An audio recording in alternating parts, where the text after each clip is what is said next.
Happy Sunday evening, and now page 12. We have this book. 3 months, Dad exploded as my mother thrust a cup of sweet tea into my hands. Well, that's big of him. Given she's worked like a bloody Trojan in that place for the last 6 years. But not. Mom shot him a warning look, nodding toward Thomas. My parents minded him after school every day until Trina finished the walk. What the hell is she supposed to do now? He could have given her more than a day's bloody notice. Well, she just had to get another job. There are no bloody jobs, Josie. You know that as well as I do. We're in the middle of the bloody recession. Mom shut her eyes for a moment, as if composing herself before she speak. She's a bright girl. She'll find herself something. She's got a solid employment record, hasn't she? Frank will give her a good reference. Oh, fucking marvelous. Louisa Clark is very good at buttering toast and a dab hand with the old teapot. That's for the vote of the confidence, Dad. I'm just saying. I knew the real reason for Dad's anxiety. They relied on my wages. Trina earned next to nothing at a flower shop. Mom couldn't work, as she had to look after Granddad, and Granddad's pension amounted to almost nothing. Dad lived in a constant state of anxiety about his job at the furniture factory. His boss had been muttering about possible redundancies for months. There were murmuring at home about debts and the juggling of credit cards. Dad had had his car written off by an uninsured driver 2 years previously, and somehow this had been enough for the whole teetering edifice that was my parents' finances to finally collapse. My modest wages had been a little better off of the housekeeping money, enough to help see the family through from week to week. Let's not get ahead of ourselves. She can get her down to the job center tomorrow and see what's on offer. She's got enough to get by for now. They spoke as if I weren't there. And she's smart. You're smart, aren't you, love? Perhaps she could do a typing course, go into office work. I sat there as my parents discussed what other jobs my limited qualifications might entitle me to. Factory work, machinist, robotler. For the first time that afternoon, I wanted to cry. Thomas watched me with big round eyes and silently handed me half a soggy biscuit. Thanks, Thomas. I melted silently and ate it.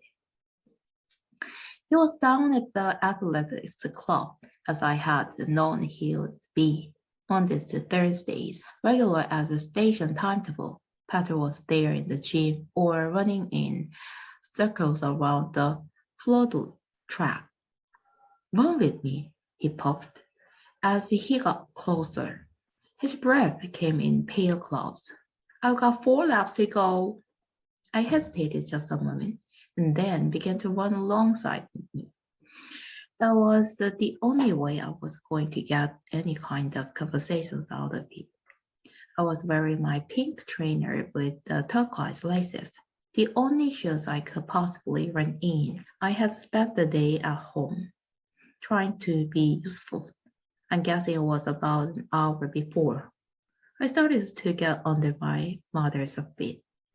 Mom and Grandpa had their routines, and having me there interrupted them. Dad was asleep as he was a nice distance and not to be disturbed. I tidied my room, then sat and watched television with the sounds down, and when I remembered, periodically, while I was at home in the middle of the day, I had felt an actual great pain in my chest. I was expecting you. I got fed up at home. I thought maybe we could do something. He looked sideways at me. There was a fine film of sweat on his face. The sooner you get another job, babe, the better. That's all of the 24 hours since I lost the last one. Am I allowed to be miserable and floppy? You know, just for today.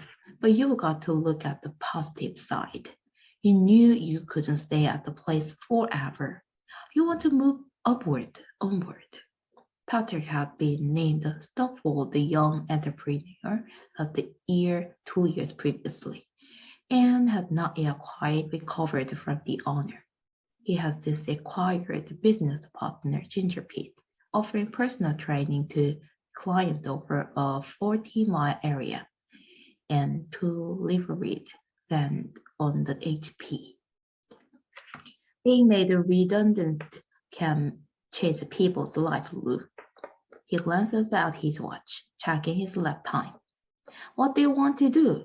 You could retain. I'm sure they do a grant for people like you. People like me? People looking for a new opportunity. What do you want to be? You could be a beautician. You were pretty enough. He nods me as we run, as if I should be grateful for the compliment. You know my beauty routine, soap water, the odd paper bag. Patrick was beginning to look exasperated. I was starting to lag behind. I hated running. I hated him for not slowing down. Lou, shop assistant, secretary, estate agent, I don't know. There must be something you want us to do. But there wasn't. I had liked it in the cafe. I liked knowing people. I liked knowing everything there was to know about the butter, the bun, and hearing about the lives of people who came through it. I had felt comfortable there. You can move around, babe. Got to get it over. All the best entrepreneurs fight their way back from rock bottom. Jeffrey Ackers did it. So did Richard Branson. He tapped my arm, trying to get me to keep up. I doubt if Jeffrey Acker ever got made redundant from toasting tea cakes. I was out of breath, and I was wearing a wrong bra. I slowed, dropped my hands down onto my knees. He turned, running backward, his voice carrying on the still cold air. I'm just saying, sleep on it, put on a smart suit, and head out to the job center. Or I'll train you up to work with me if you like. You know there's money in it, and don't worry about the holiday, I'll pay. I smiled at him. He blew a kiss and his voice echoed across the empty stadium. You can pay me back when you're back on your feet. I made my first claim for job seekers allowance.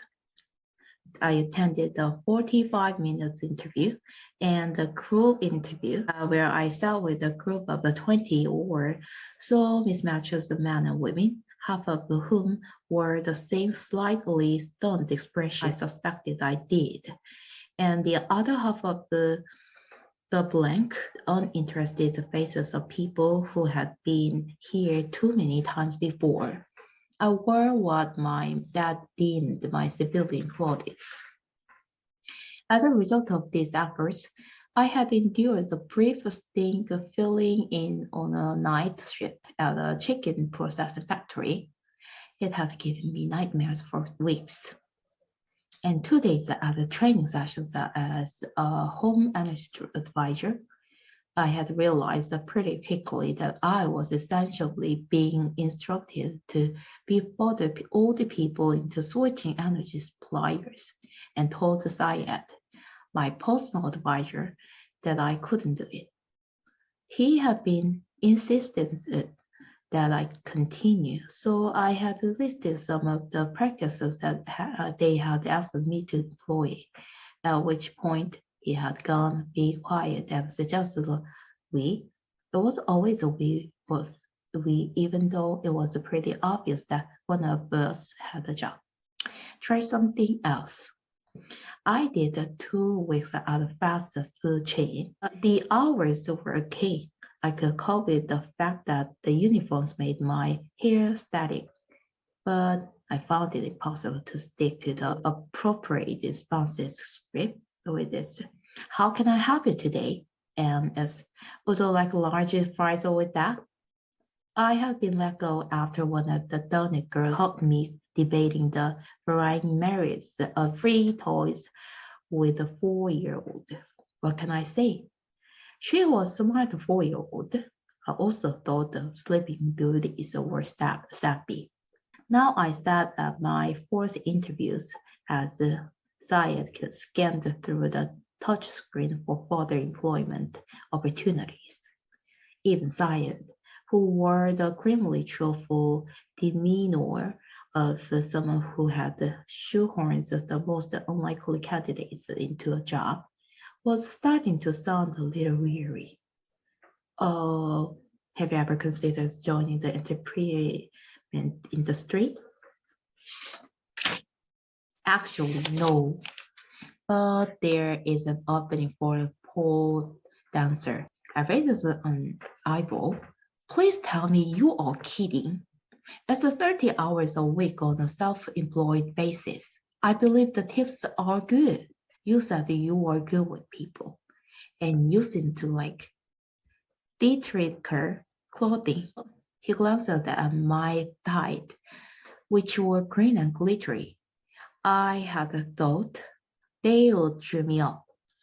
Thomas had hummed the theme tune from The Little Mermaid at me for almost the whole of the breakfast. Syed tapped something into his keyboard. How about the chat line supervisor? I stared at him. He shrugged. You said you liked talking to people.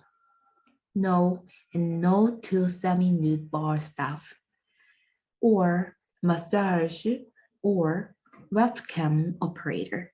Come on, Syed. There must be something I can do that wouldn't actually give my dad a heart attack. This appears to stump him. There's not much left outside the flexi-hour retail opportunities. Nighttime shelf stacking. I had been here enough times now to speak their language. There's a waiting list.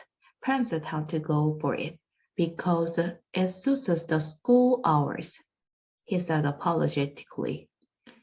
He studied the screen again, so we are really left with care assistant, wiping old people's buttons. I'm afraid, Louisa, you're not qualified for much else. If you want us to retain, I'd be happy to point you in that right direction. There are plenty of courses at the Adult Education Center. But we've been through this, Syed. If I do that, I lose my job seeker money, right? If you're not valid for work, yes. We sat there in silence for a moment. I gazed at the doors, where 2 burly secretary men stood. I wondered if they had got job through the job center. I'm not good with old people, Syed. My granddad lives at home since he had his strokes, and I can't cope with him. Oh, so you have some experience of caring? Not really. My mom does everything for him. Would your mom like a job? Funny. I'm not being funny. And leave me looking after my granddad? No thanks. That's from him as well as me, by the way. Haven't you got anything in any cafes? I don't think there are enough cafes left to guarantee you employment, Louisa. We could try Kentucky Fried Chicken. You might get one better there. Because I'd get so much more out of offering a bargain bucket than a chicken nugget. I don't think so. Well, then perhaps we'll have to look further afield. There are only 4 buses to and from our town. You know that. And now you said I should look into the tourist bus. But I rang the station and it stops at 5 p.m. Plus, it's twice as expensive as the normal bus. Syed sat back in his seat.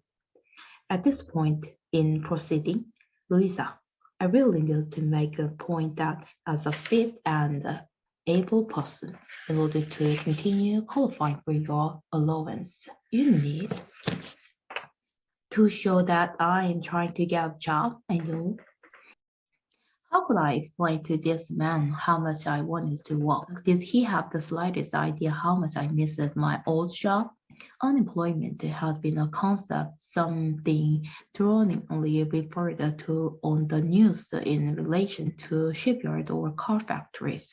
I had never considered that you might miss a job like you missed the limb, a constant reflexive thing.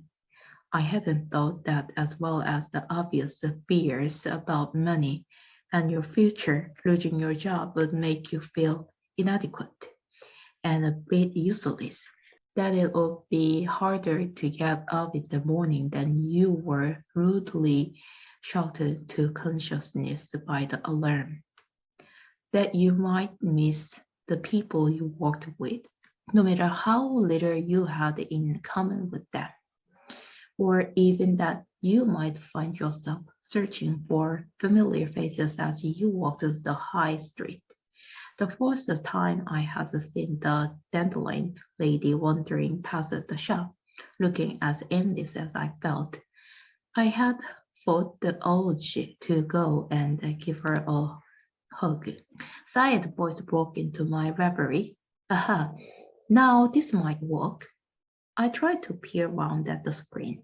Just come in. This very minute. Care assistant position. I told you I was no good with. It's not old people. It's a private position to help in someone's house. And the address is less than 2 miles from your home. Care and companionship for disabled man. Can you try? Yes, but would I have to wipe these? No button wiping required, as far as I can tell. He scanned the screen. He's a quadriplegic. He needs someone in the daylight hours to help feed and assist. Often in these jobs, it's a case of being there when they want to go out somewhere, helping with the basic stuff that they can't do themselves. Oh, it's good money. Quite a lot more than a minimum wage. That's probably because it involves a bottom wiping. I rang them to confirm the absence of a bottom wiping. But if that's the case, you'll go along for the interview? He said it like it was a question, but we both knew the answer. I sighed and gathered up my bag ready for the trip home. Jesus Christ, said my father. Can you imagine? If it wasn't punishment enough for ending up in a ruddy wheelchair, then you get our Lou turning up to keep you company. Bernard, my mother scolded. Behind me, Grandpa was laughing into his mug of tea.